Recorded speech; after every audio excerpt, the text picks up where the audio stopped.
नमस्ते, प्रणाम। सुनीता भोजपुरी गीत चैनल पर आप सभी का स्वागत है। मैं एक पति पत्नी के नोक झोंक गीत सुनाने जा रही हूँ। कैसे लगेगा प्लीज़ कमेंट में ज़रूर बताना। मोर पीछू वरिया हो घनी बसवरिया एहो ननद के हो भैया। मोर पीछू वरिया हो घनी बसवरिया एहे ननद के हो भैया। हरे बसवा कटाइल त जाए हो ननद के हो भैया। बसवा कटाइल त जाए हो ननद के हो भैया।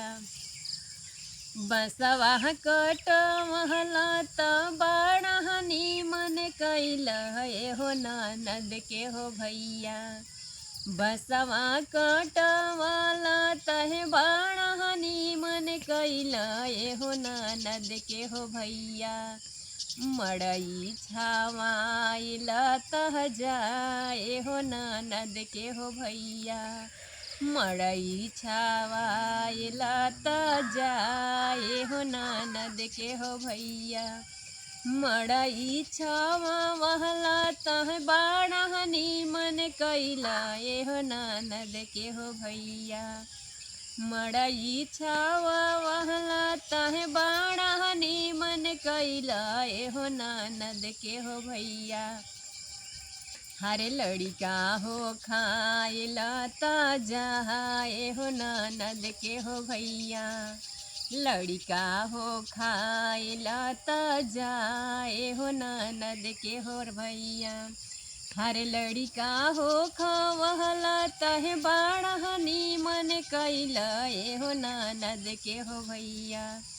लड़िका हो खवला तहे बड़ा नीमन कैला हो ननद के हो भैया। हर तरहरा के हो रखले बहाए हो ननद के हो भैया। तहरा के हो रखले बहाए हो ननद के भैया। मोरा पिछुवरिया हो घनी बसवरिया एहे ननद के हो भैया। हरे बसवा कटाइल त जाए ननद के हो भैया। तो ये प्यारा गीत मेरा आप सबको कैसा लगा प्लीज़ कमेंट में ज़रूर बताना। अगर अच्छा लगा होगा तो चैनल को सब्सक्राइब करना, शेयर करना, लाइक करना। और मैं मिलती हूँ दूसरे वीडियो में धमाकेदार गीत के साथ। तब तक के लिए नमस्कार।